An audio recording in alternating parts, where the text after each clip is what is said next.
Gracias por sus oraciones. Es necesario que hagamos esto de vez en cuando porque necesitamos tener el poder del Espíritu Santo para poder discernir lo que el Señor nos dice. Apocalipsis capítulo 8 entonces, después del paréntesis que se abre, después del juicio que cae sobre la tierra con la apertura del sexto sello, como pudimos ver al final del capítulo 6, podemos ver que hoy volvemos de nuevo a tomar el hilo de lo que se estaba diciendo en aquel entonces. Podemos ver que hoy vamos a abrir el séptimo sello. Es el único sello que queda por abrir. Es el último sello de los primeros 6 sellos mencionados que tenía el libro, que nadie era digno de abrir excepto el Cordero de Dios. Este séptimo sello trae consigo todos los eventos que se van a llevar a cabo hasta la segunda venida del Señor Jesucristo. Este sello entonces cubre todo lo que son las 7 trompetas, todo lo que son los 7 tazones o tazas de ira de Dios. Todo esto está cubierto en el séptimo sello. No son eventos diferentes, no son eventos apartes, no está duplicándose nada. Todo lo que, al abrir el séptimo sello, todo lo que va a suceder aquí es parte del séptimo sello. Ahora, hablando de trompetas, porque lo primero que vamos a ver aquí es que se van a abrir las trompetas.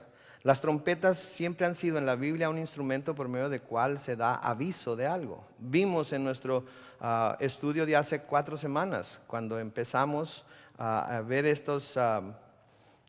cuando empezamos a ver los mensajes de las iglesias, como las trompetas que se tocaban era para llamar al pueblo de Israel, ya sea a reunirse en el tabernáculo, ya sea para prepararse para la guerra, ya sea para unirse al pueblo a adorar a Dios. Entonces, estas 7 trompetas van a ser tocadas para advertir, para llamar la atención a lo que está por suceder. Entonces debemos poner mucha atención porque estas 7 trompetas, como quien dice, está llamando a que nosotros como creyentes prestemos atención y nos demos cuenta de lo que va a suceder para que cuando necesitemos exponerlo, explicarlo, de alguna manera lo podamos hacer como Dios quiere que lo hagamos. Entonces, comenzando aquí en el versículo 1 de Apocalipsis 8, se nos dice lo siguiente: cuando abrió el séptimo sello, se hizo silencio en el cielo como por media hora. Ahora, una de las razones por las que les pedí que se pasaran ese minuto de silencio conmigo orando al Señor es porque quería que se dieran una idea de lo que era un minuto de silencio. Ahora, ese minuto que acabamos de pasar, imagínaselo usted multiplicado por 30, en donde no se hace ni un solo sonido, en donde no se dice ni una sola palabra, en donde no se oye absolutamente nada. Algunos de los comentaristas dicen que la razón por la que estos 30 minutos de silencio se van a llevar a cabo en el cielo es porque durante ese tiempo es cuando se están levantando las oraciones de los santos que vimos, que están debajo del altar orando a Dios y diciendo: ¿hasta cuándo, Señor? ¿Hasta cuándo vas a vengar nuestra vida de los que están sobre la tierra? 30 minutos en los cuales Dios presta especial atención a esas oraciones porque es el tiempo en el que Él va a tomar acción por lo que los que están en la tierra han hecho. 30 minutos en el cual no se oye ni un ruido. No sé si usted se ha encontrado en algún ambiente donde no se oye nada, ni un solo sonido, pero al mismo tiempo, porque todo está tan callado, se oyen tantas otras cosas alrededor. Esto es lo que está pasando en el cielo en este tiempo. Yo creo que esto se podría considerar como la calma antes de la tormenta. Estoy seguro que ha oído ustedes esas palabras antes. La calma antes de la tormenta, ¿verdad? Todo está callado, todo está tranquilo, no hay ninguna nube en el cielo, no hay viento, no hay nada, y de repente se ve cómo vienen las nubes del lado del océano y vienen negras, cargadas de agua, con rayos y truenos y todo lo demás, y de repente caen sobre nosotros y no sabemos ni cómo llegó. Esto es lo que está pasando aquí. Es la calma antes de la tormenta. En el versículo 2 dice: y vi a los 7 ángeles que estaban en pie delante de Dios y se les dieron 7 trompetas.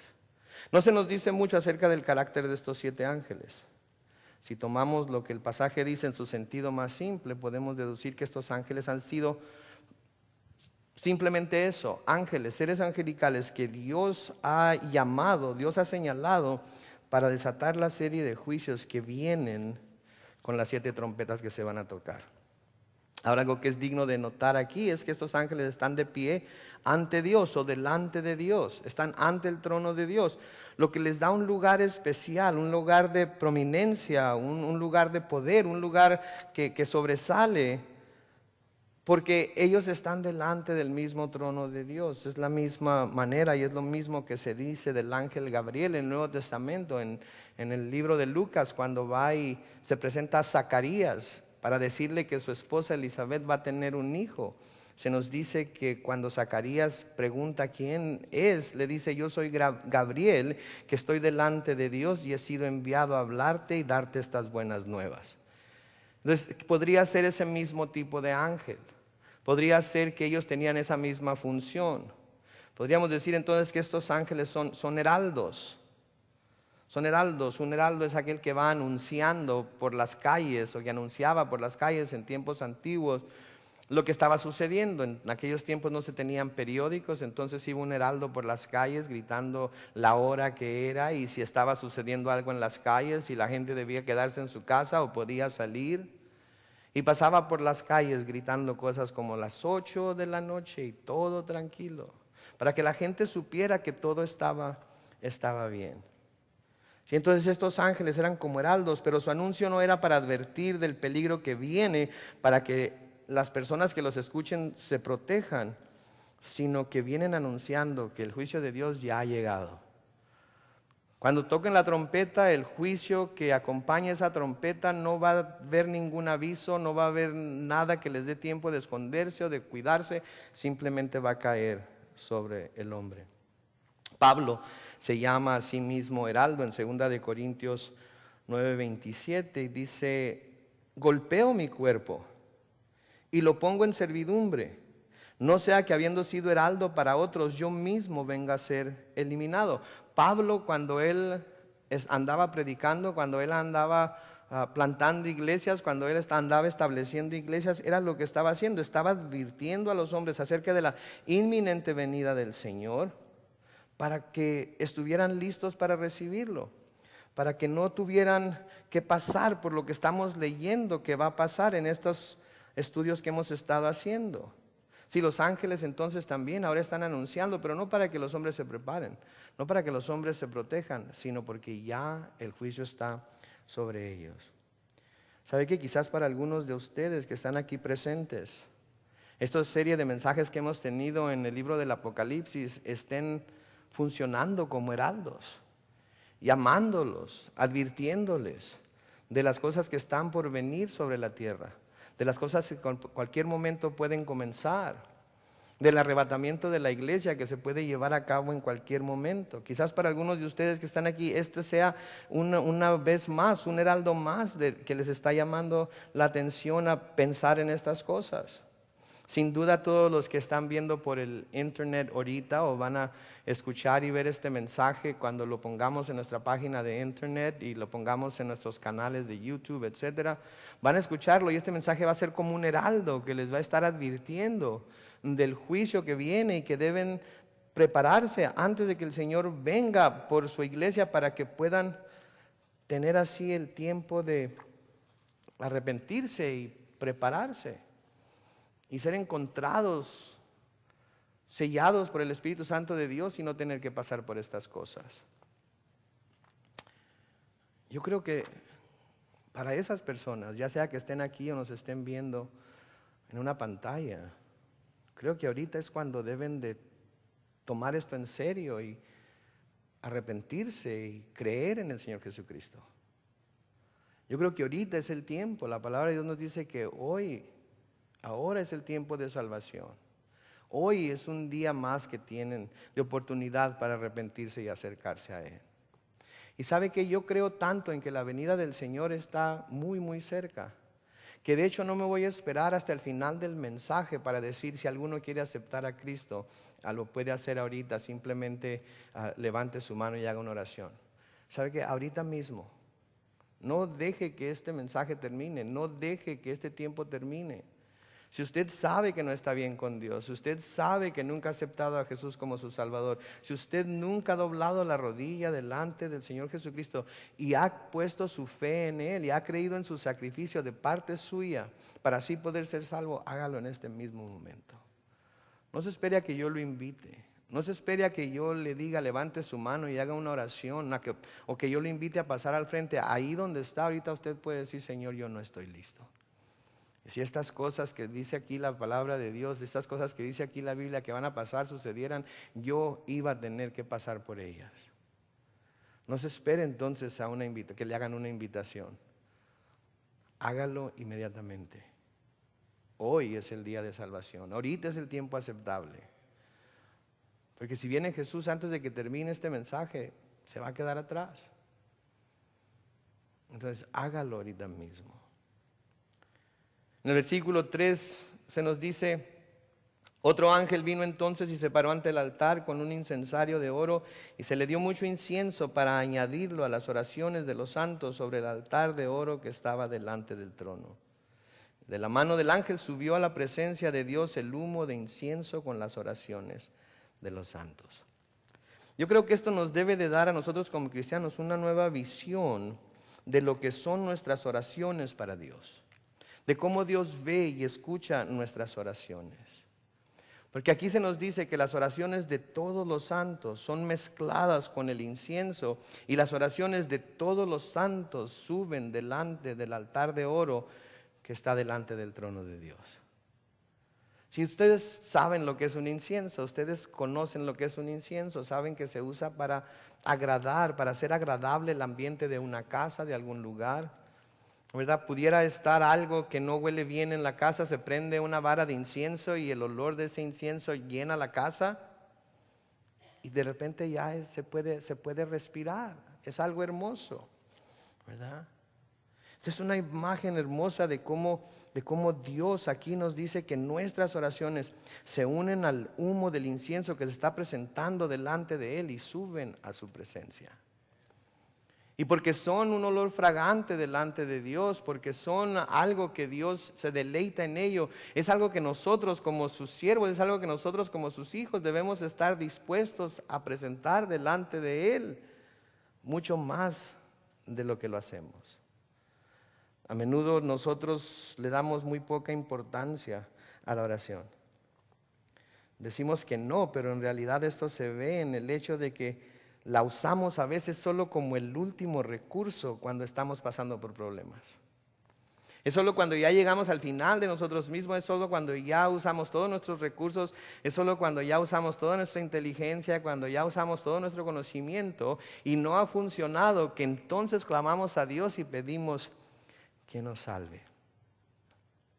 Y todos podemos decir que no, que nosotros tenemos la oración como algo muy importante, que nosotros tenemos la oración como uno de nuestros deberes principales en nuestro caminar cristiano. Pero la verdad de las cosas es que en la mayoría de los casos esto es lo que sucede. Ahora, lo podría aceptar y reconocer en el mundo incrédulo que quiere a Dios o quiere tener un Dios al cual puede recurrir cuando todas las cosas le salen mal y quiere que le empiecen a salir bien. Pero nosotros como cristianos que decimos amar a Dios, nosotros como cristianos que creemos o decimos creer que Dios contesta la oración, nosotros como cristianos que creemos o decimos creer que Dios está atento a nuestras oraciones, no entiendo por qué no nos pasamos más tiempo de rodillas.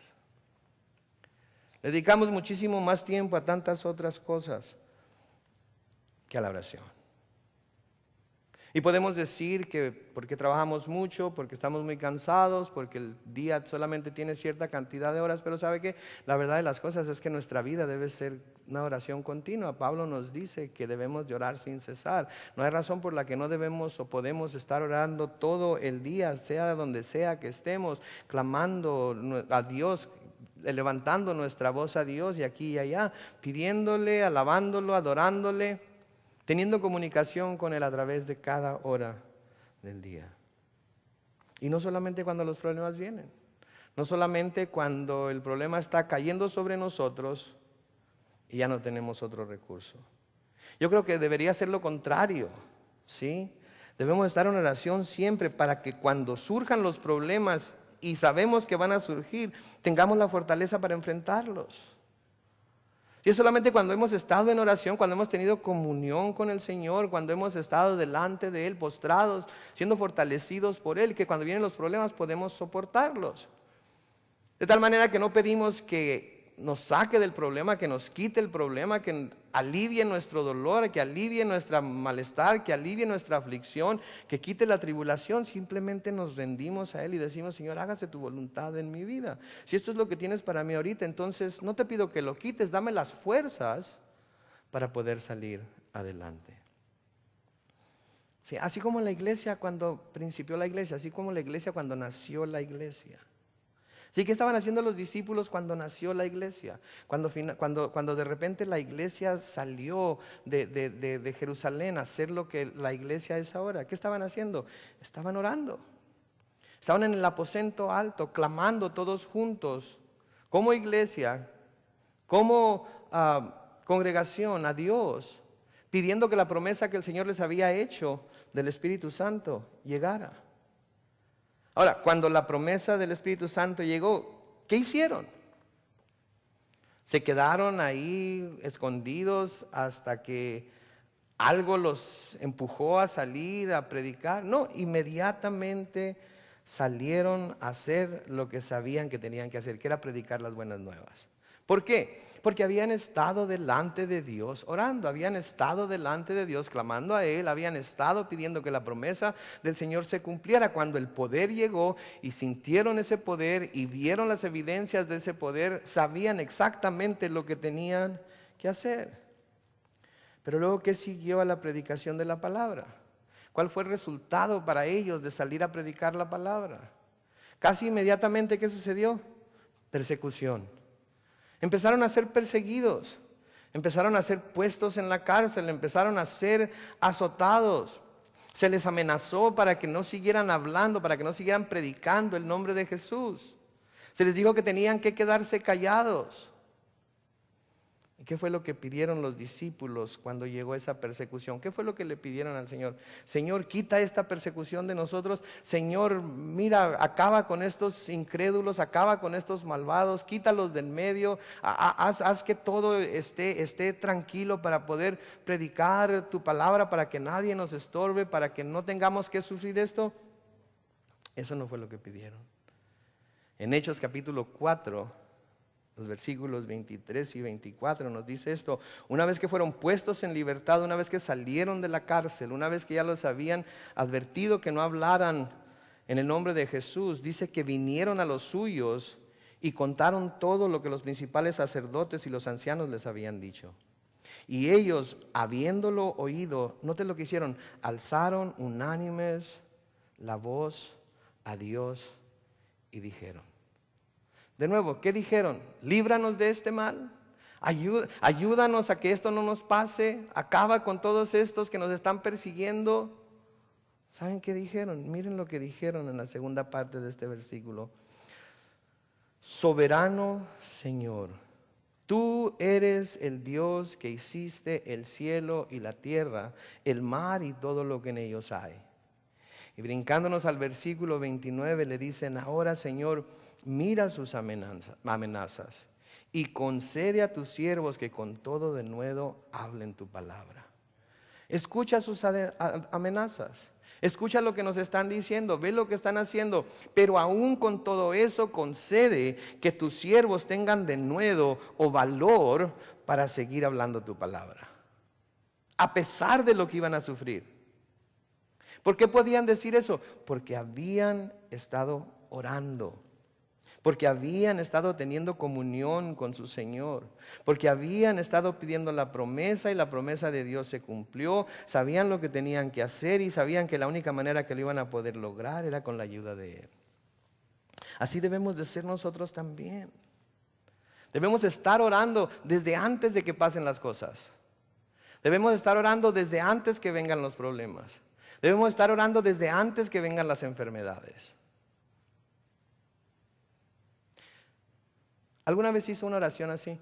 Señor, gracias porque ahorita tienes con salud a toda mi familia. Ninguno de nosotros está enfermo, todos tenemos buena salud, No parece que esté pasando nada malo con nosotros. Estamos siendo prosperados. Tenemos todo lo que necesitamos. No nos hace falta absolutamente nada. Señor, pero sabemos que en este mundo vamos a tener pruebas. Sabemos que en este mundo vamos a tener aflicción. Señor, prepáranos para cuando esas pruebas lleguen, para cuando esas aflicciones lleguen, aferrarnos más a ti, mantenernos firmes, mantenernos con nuestra fe puesta en ti, a que nuestro mundo no se venga abajo por las cosas que nos están sucediendo, a que nuestra fe no mengüe porque estamos sufriendo tribulaciones o aflicciones. ¿Alguna vez han orado así? No, es para que ustedes escudriñen su corazón, es para que ustedes vean cómo deberíamos estar orando ya desde ahorita. El que no tiene ninguna necesidad, darle gracias a Dios porque no hay ninguna necesidad. Pero al mismo tiempo pidiéndole, Señor, cuando llegue a tener una necesidad, dame la fuerza para seguir creyendo en ti. Dame la fuerza para seguir creyendo en tu providencia. Dame la fe para seguir creyendo que tú vas a suplir todo lo que necesito si yo busco primeramente tu reino y tu justicia. Señor, ayúdame. Ahorita que todo me está yendo bien, ayúdame. Fortalece mi fe para que cuando las cosas no me estén yendo bien, entonces pueda yo enfrentarlas. Esa es la forma en la que debemos orar. ¿Sí? Más sabiendo que nuestras oraciones, cuando las hacemos con todo nuestro corazón, con un corazón contrito y humillado, son mezcladas con el incienso que se eleva delante de la presencia de Dios. Otra cosa que debemos recordar es que la oración es parte de la adoración a Dios. Por lo tanto, es de suma importancia para el bienestar y la fortaleza del creyente. ¿Por qué? Porque cuando estamos orando, nos estamos presentando nosotros mismos como sacrificio. Porque es un sacrificio orar por 15, 20, 30 minutos. Es un sacrificio. Es un sacrificio orar en una manera extendida, en un tiempo extendido.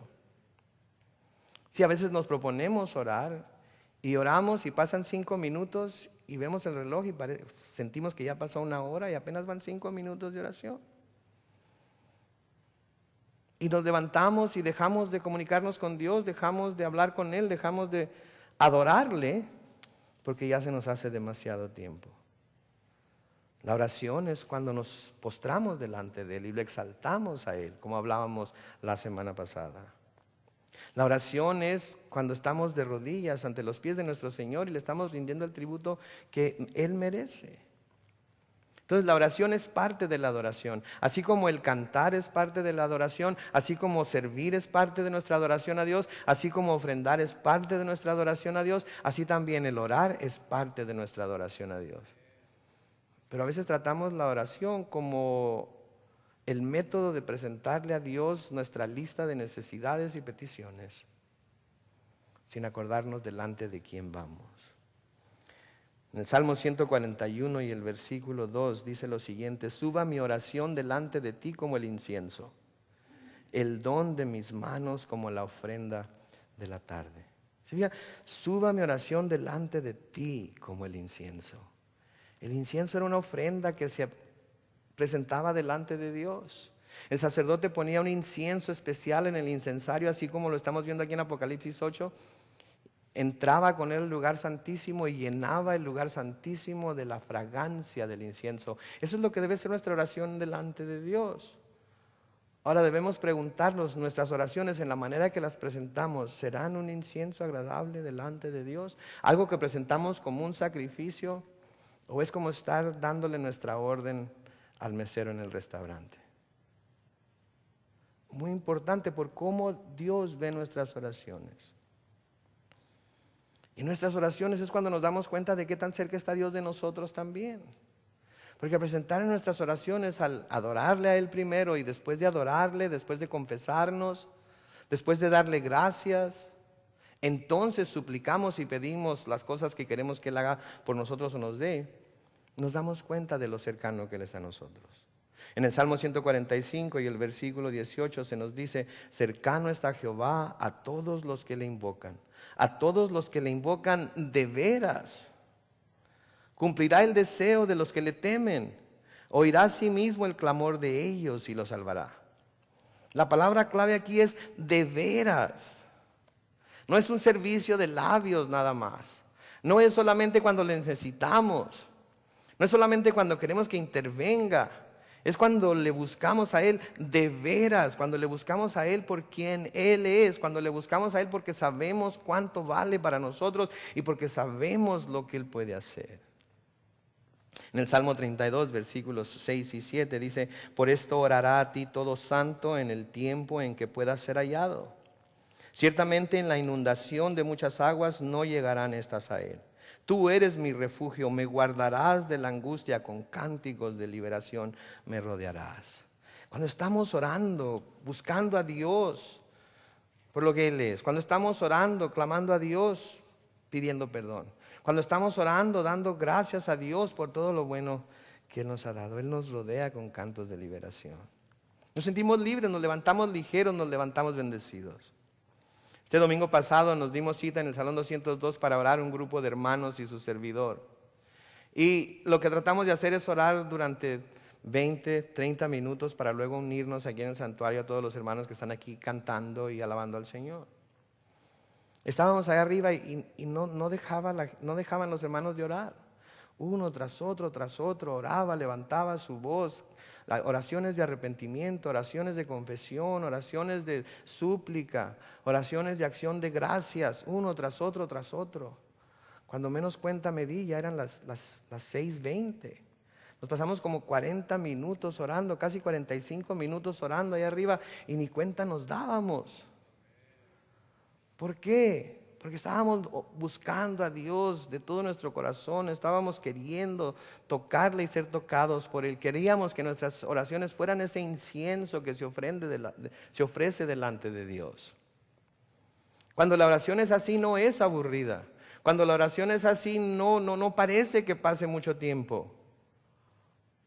Cuando la oración es así de ferviente, por eso puede haber silencio durante media hora y nadie se le hace como que es mucho tiempo.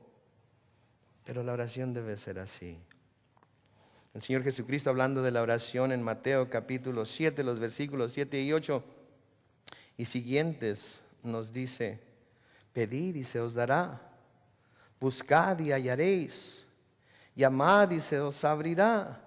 Quiere decir que si no se pide, no se da; si no se busca, no se halla; si no se llama, no se abre. Porque todo aquel que pide, recibe; y el que busca, halla; y el que llama, se le abrirá. Tenemos entonces que buscar, pedir, llamar. Y eso se hace en la oración. Y se hace en la oración después de haberle dado al Señor su lugar que debe tener. A veces no sabemos cómo orar, a veces no sabemos si lo que estamos pidiendo es su voluntad o no, a veces no sabemos si lo que estamos pidiendo es algo que deberíamos estar pidiendo, a veces hasta nos sentimos como que no sé si pedir esto o no. ¿Verdad? Porque a veces se nos hace que las cosas que pedimos son demasiado triviales, demasiado superficiales y no sabemos, no nos debemos de preocupar por eso. Él nos va a decir si es su voluntad o no, Él nos va a responder si es su voluntad o no. Si es su voluntad, vamos a tener lo que pidamos; si no es su voluntad, no nos lo va a dar, pero tenemos que ir y pedir para que nos demos cuenta de que aun cuando no sepamos cómo pedir, Él nos ayuda a pedir. Romanos 8, 26 y 27, Pablo escribe, nos dice: y de igual manera el Espíritu nos ayuda en nuestra debilidad, pues ¿qué hemos de pedir como conviene? No lo sabemos. No sabemos si estamos orando bien, no sabemos qué es lo que estamos pidiendo muchas veces. Pero nos dice en la segunda parte del versículo: el Espíritu mismo intercede por nosotros con gemidos indecibles. Mas el que escudriña los corazones sabe cuál es la intención del Espíritu, porque conforme a la voluntad de Dios intercede por los santos. Entonces, aun cuando nosotros vayamos pidiendo algo que no es la voluntad de Dios, que no vamos a recibir, el Espíritu Santo intercede por nosotros, orando para que se haga la voluntad de Dios, y podemos estar seguros que vamos a recibir algo. Quizás no sea lo que nosotros pedimos, porque eso no era la voluntad de Dios, pero algo que sí es la voluntad de Dios, que va a ser de gran bendición para nuestra vida. Pero tenemos que ir acordándonos que nuestras oraciones se mezclan con el incienso que se está presentando delante de Dios en el cielo. Es importante entonces que como cristianos perseveremos en la oración, que no dejemos de orar nunca. ¿Saben qué? el pastor Brian habló acerca de la esperanza este domingo pasado y habló mucho acerca de la oración. Y ahora llegamos a este pasaje y hablamos también de la oración. Yo creo, mis hermanos, mis amigos, que Dios nos está tratando de decir algo. Yo creo que Dios nos está llamando a una vida más profunda de oración. Yo creo que Dios nos está llamando a que nos entreguemos más a Él en oración, a que pasemos menos tiempo en libros, en revistas, en la televisión, en el internet, en lo que sea, y nos pasemos más tiempo de rodillas delante de Él para poder ser fortalecidos por Él. Pablo les escribe a los colosenses en Colosenses 4:2: perseverad en la oración, velando en ella con acción de gracias. Perseverar, manténganse no dejen no se esperen cada semana, aun cuando cada semana es grandioso orar con los hermanos, no se esperen a que eso suceda, háganlo ustedes solos y háganlo también como congregación. En Colosenses 4:12 Pablo escribe: os saluda Epafras, el cual es uno de vosotros, siervo de Cristo. Y noten lo que hacía Epafras por los hermanos colosenses, siempre rogando encarecidamente por vosotros en sus oraciones, para que estéis firmes, perfectos y completos en todo lo que Dios quiere. ¿Cuántos de nosotros queremos estar firmes, perfectos y completos en todo lo que Dios quiere? Yo quiero ser así. Yo quiero estar siempre firme, perfecto y completo en todo lo que Dios quiere. ¿Cómo lo voy a lograr? Orando. Y ustedes lo van a lograr si yo oro por ustedes. Y yo voy a tener más ayuda si ustedes oran por mí. Todos lo vamos a lograr si estamos orando los unos por los otros. Por eso es tan importante cuando nos reunimos a orar, que oremos los unos por los otros, y cuando el Señor despierta en nuestro corazón algo por lo que debemos orar, en cuanto termine el hermano, empiezo yo a orar y todos podemos decir amén, y todos podemos decir que sí, todos podemos suplicar a Dios unánimes, como dice la Biblia. ¿Sabe que aquellos que hacen de la oración su primera prioridad después de Dios son fuertes en la fe? Son fuertes en la fe. Su fe no es movida, su fe no se derrumba fácilmente, su mundo no se cae con cualquier cosa. Aquellos que hacen de la oración su prioridad número uno después de Dios son fuertes en la fe. Pero los que hacen de la oración su último pensamiento son débiles en la fe. Son débiles en la fe. Los que piensan en la oración solamente como último recurso. Sí. Ay, pues hermano, yo lo único que puedo hacer por usted es orar. ¿En serio? ¿Eso es lo único que puede hacer? Es lo más valioso que puede hacer por alguien que tiene necesidad. Es lo más valioso que puede hacer por alguien que está enfermo. Es lo más valioso que puede hacer por alguien que se siente caído, que se siente derrotado. Orar por ellos. El profeta Jeremías escribe en Jeremías 33, 2 y 3: así ha dicho Jehová, que hizo la tierra, Jehová que la formó para afirmarla, Jehová es su nombre. Clama a mí y yo te responderé, y te enseñaré cosas grandes y ocultas que tú no conoces. ¿Quiere que Dios le enseñe cosas grandes? ¿Quiere que Dios le enseñe cosas ocultas? Cosas que solamente son para aquellos que le buscan de veras, cosas que son para aquellos que se profundizan de veras en su relación con Él, con aquellos que no tienen una vida de oración superficial, una vida de oración que se hace solamente antes de comer, una vida de oración que se hace solamente cuando se acuesta o cuando se levanta, rapidito ahí, porque tenemos que prepararnos para irnos al trabajo, porque ya estamos muy cansados. No, una vida de oración en realidad completamente entregada a Él, sabiendo que nuestras oraciones se mezclan con el incienso que se está presentando delante de Él en el cielo. ¿Quiere eso? Entonces clame a Él. Él le va a responder y le va a enseñar esas cosas grandes que están ocultas a aquellos que no lo buscan de veras, que nunca han visto, a aquellos que no tienen esa relación personal, cercana, íntima con Dios. Clame a Él y Él enseñará esas cosas. En el versículo 5 de Apocalipsis 8 dice: y el ángel tomó el incensario y lo llenó del fuego del altar y lo arrojó a la tierra, y hubo truenos y voces y relámpagos y un terremoto.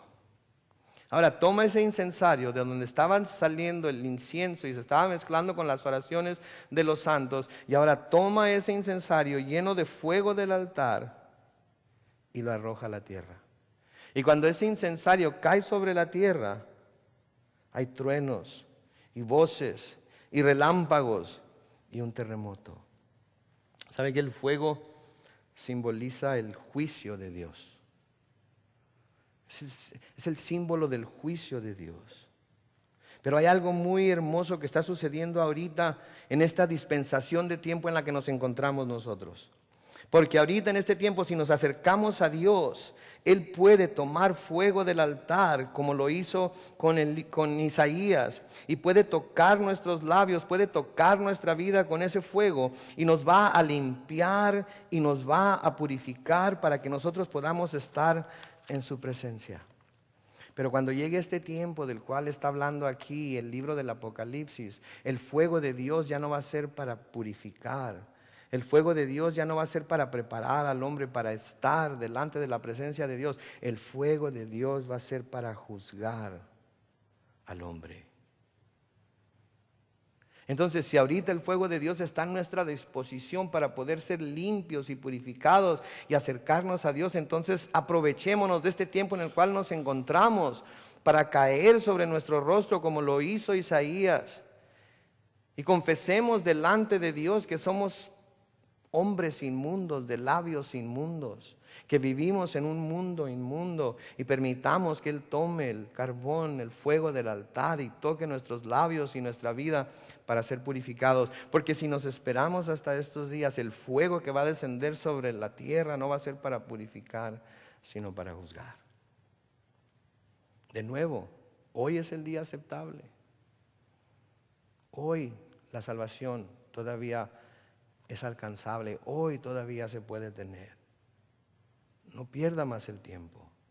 En el versículo 6 dice: y los 7 ángeles que tenían las 7 trompetas se dispusieron a tocarlas. Y el primer ángel tocó la trompeta, y hubo granizo y fuego mezclado con sangre, que fueron lanzados sobre la tierra, y la tercera parte de los árboles se quemó, y se quemó toda la hierba verde. Toca el ángel esta primera trompeta, y empiezan a suceder todo tipo de cosas, todo tipo de tormentas naturales, todo tipo de cosas que descienden del cielo como juicio de los hombres. Ahora yo creo que aquí está muy claro, de la misma manera que en el Éxodo, en el capítulo 9, llueve del cielo granizo. Aquí llueve también de la misma manera granizo, pero al mismo tiempo que llueve granizo, llueve fuego. Y los dos, el granizo y el fuego, están mezclados con sangre. Muchos comentaristas, muchos expositores de la Biblia, muchos predicadores tratan de darle demasiado simbolismo a todas estas cosas que estamos leyendo, e igualan a las plantas y a los árboles y toda la hierba verde con diferentes cosas, diferentes símbolos. Pero yo creo que no hay ninguna razón por la que no la podemos tomar aquí literalmente como está aquí, así como lo tomamos en el Éxodo.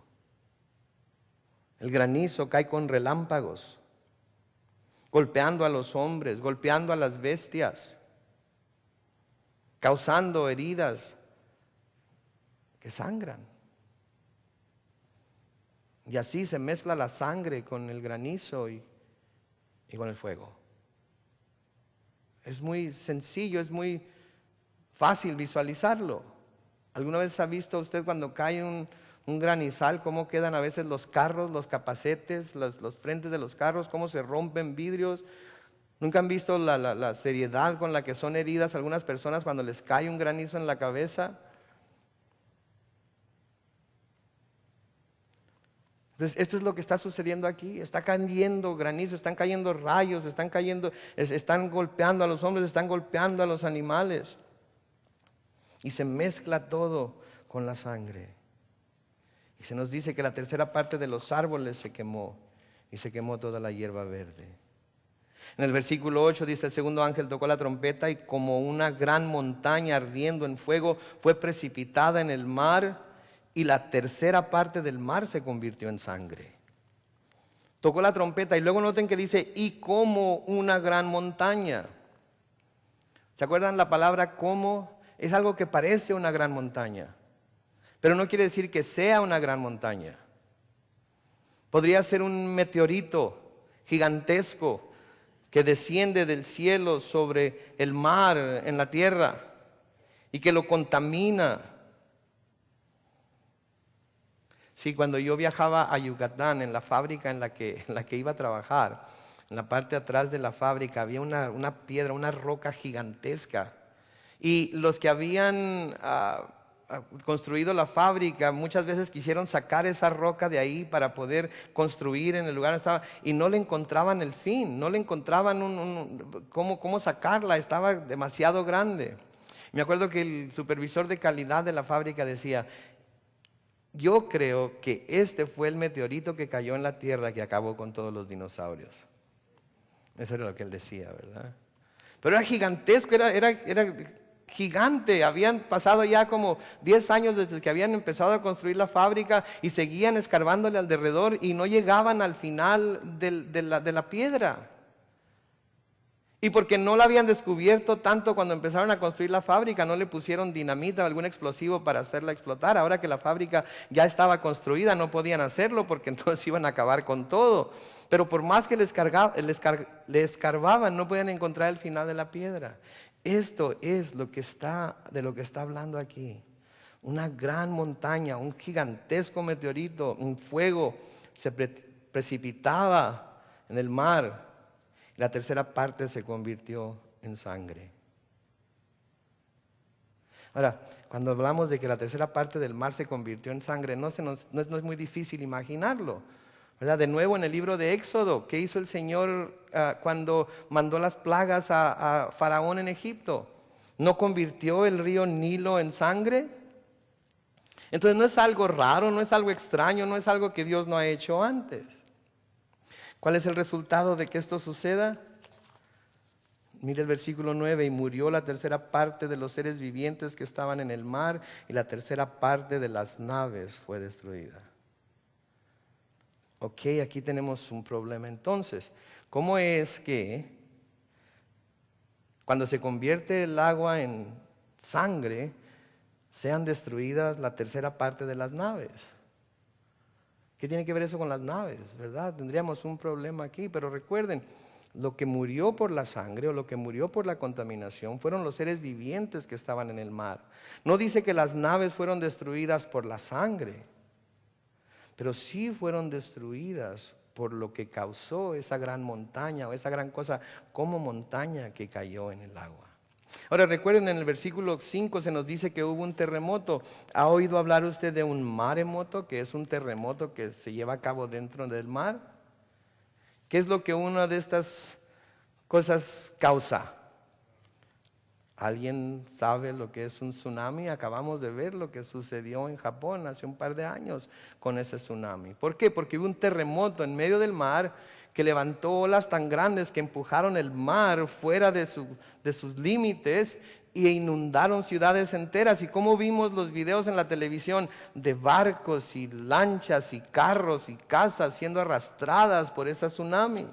El versículo 8 nos dice que esta cosa como montaña fue precipitada, arrojada al mar. ¿Alguna vez ha estado usted en un río, canal o lago y avienta una piedra grande dentro de ese lago o río? ¿Qué sucede con el agua? Empieza a levantar olas, ¿sí? El agua se desplaza creando grandes olas. ¿Se imagina las olas que causaría esta cosa que parece montaña una vez que descendiera sobre el mar? Entonces no es difícil imaginarnos, no es difícil ver así tal y como dice la palabra de Dios literalmente lo que está sucediendo aquí. No tenemos que usar mucha imaginación para interpretarlo, lo único que tenemos que ver es verlo tal y como está escrito e identificarlo por cosas que ya conocemos. De nuevo, Dios no nos está hablando en un código secreto aquí en el libro del Apocalipsis, especialmente como creyentes. Nos está advirtiendo muy claramente las cosas que van a suceder para que nosotros a nuestra vez podamos advertir a los demás. No es algo escondido, se llama Apocalipsis, que quiere decir revelación.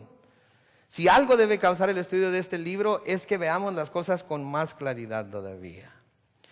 El versículo 10 dice: el tercer ángel tocó la trompeta y cayó del cielo una gran estrella ardiendo como una antorcha, y cayó sobre la tercera parte de los ríos y sobre las fuentes de las aguas. Y el nombre de la estrella es Ajenjo, y la tercera parte de las aguas se convirtió en ajenjo, y muchos hombres murieron a causa de esas aguas porque se hicieron amargas.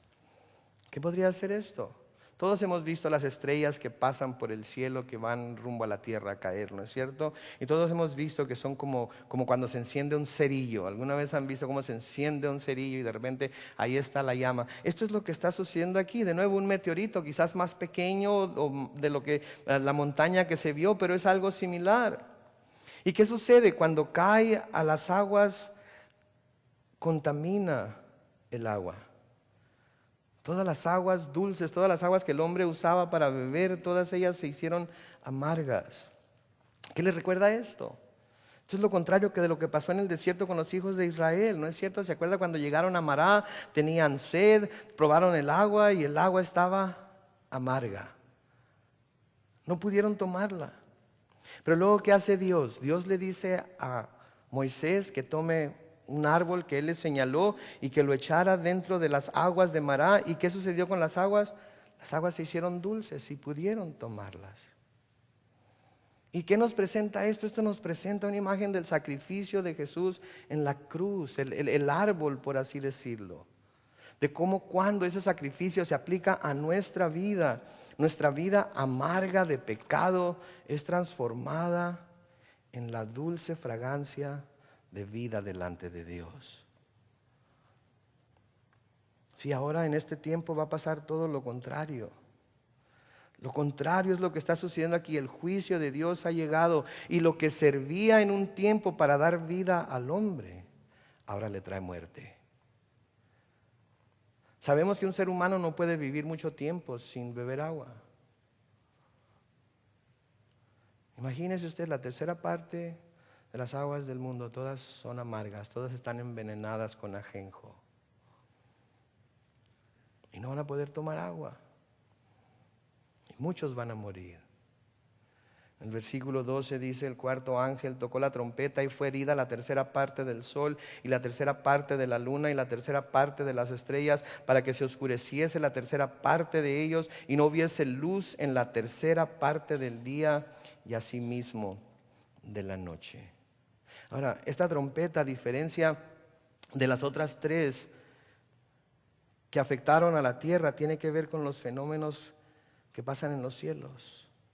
Y principalmente nos hablan en lo que concierne la luz. ¿Qué haríamos nosotros sin luz? ¿Qué sería de nosotros sin luz? A veces se han puesto a pensar, ¿qué haría la gente cuando no había luz? Cuando tenían que leer a la luz de una vela. Cuando tenían que andar cuidando el fuego para que no se apagara, porque si se apagaba, para volverlo a encender, qué bárbaro. ¿Se imagina usted? En ese tiempo la tercera parte de toda la luz natural va a desaparecer. Las noches van a ser noches de verdad, las noches van a estar oscuras. La luz empieza a apagarse para el hombre. La luz empieza a ser opacada. Van a estar perdidos. Sí, esto me trae a la memoria lo que sucedió cuando Jesús fue crucificado. ¿Se acuerda cuando Jesús fue crucificado? En Lucas capítulo 23, los versículos 45 al 48, se nos dice que cuando era como la hora sexta, hubo tinieblas sobre toda la tierra hasta la hora novena. Y el sol se oscureció y el velo del templo se rasgó por la mitad. Entonces Jesús, clamando a gran voz, dijo: Padre, en tus manos encomiendo mi espíritu. Y habiendo dicho esto, expiró.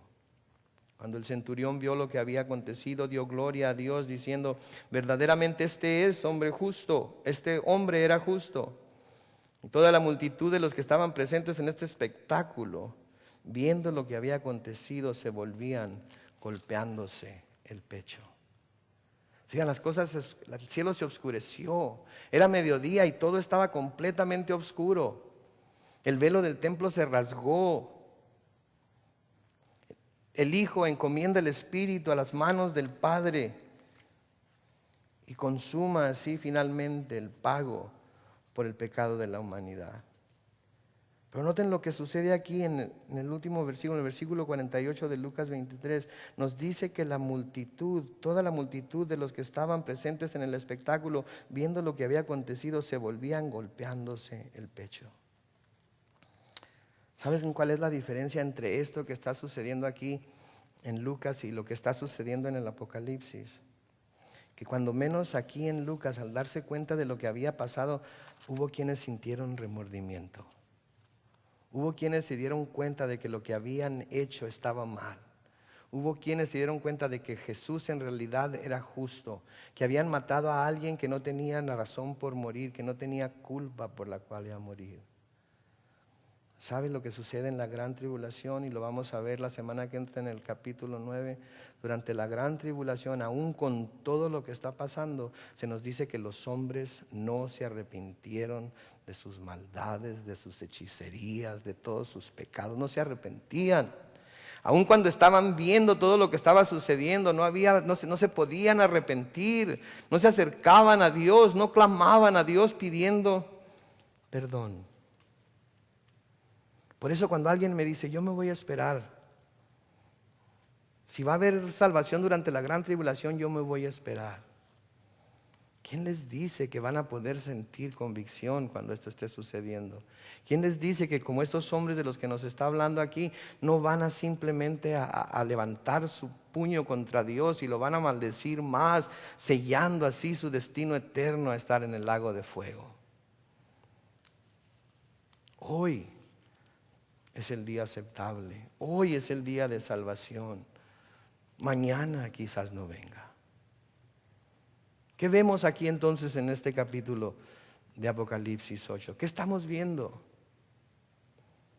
Noten por favor que todo lo que era bello, todo lo que era de beneficio para el hombre, los árboles, el pasto verde, el agua para beber, los mares, el producto de ellos, todos regalos de Dios, por los que, debo decir, a menudo le agradecemos. ¿Cuándo fue la última vez que le dio gracias a Dios por los árboles que mantienen el aire de una manera que lo podamos respirar? ¿Cuándo fue la última vez que le dio gracias a Dios por el pasto verde sobre el cual puede correr con los pies descalzos y sentir lo fresco de él? ¿Cuándo fue la última vez que miró la playa y escuchó las olas y miró el sol ponerse sobre el mar y dijo, gracias Señor, por permitir ver con mis ojos la obra de tus manos? ¿Cuándo fue la última vez que sintió el calor del sol en un día frío y dijo, gracias Dios, porque a través de ese sol puedo sentir calor y no me tengo que congelar? ¿Cuándo fue la última vez que volteó hacia el cielo y miró la luna y las estrellas brillando, anunciando ellos delante de usted la gloria de Dios? Y lo dio como por algo que está ahí ahora, va a estar mañana. Es algo tan común, tan corriente. ¿Cuándo? ¿Sabe que a menudo la tierra y lo que hay en ella, el cielo y lo que hay en él, son adorados y venerados más que el Dios que los creó? ¿No es cierto? Hay gente que está contra la tala de árboles porque se van a acabar los bosques. Oh Señor, se van a acabar los bosques. Pero el Dios que creó los árboles nunca los reconocen. Hay gente que está no compres atún de cierta marca porque cuando pescan el atún agarran delfines y los matan, y no compres ese atún. Pero al creador de los delfines ni lo toman en cuenta. ¿Cuánta gente hay que adora la creación pero no adora al creador? ¿Cuánta gente hay que lucha por el derecho de las ballenas pero no abre la boca por el derecho de los bebés abortados? ¿Cuánta gente hay? Mis hermanos, no seamos ese tipo de gente. Cuando abramos nuestros ojos al nuevo día y sintamos de nuevo las misericordias de Dios y veamos el sol brillar y podamos oler una flor y ver a un chuparrosas flotar en el aire y ver mariposas que flotan de flor en flor y vemos el mar cuando ruge con sus olas y vemos el sol cuando se pone hay que detenernos y decir: gracias, Señor. Esto es algo que tú me has concedido ver. Un día los hombres van a perder todo esto. Ya no lo van a poder disfrutar.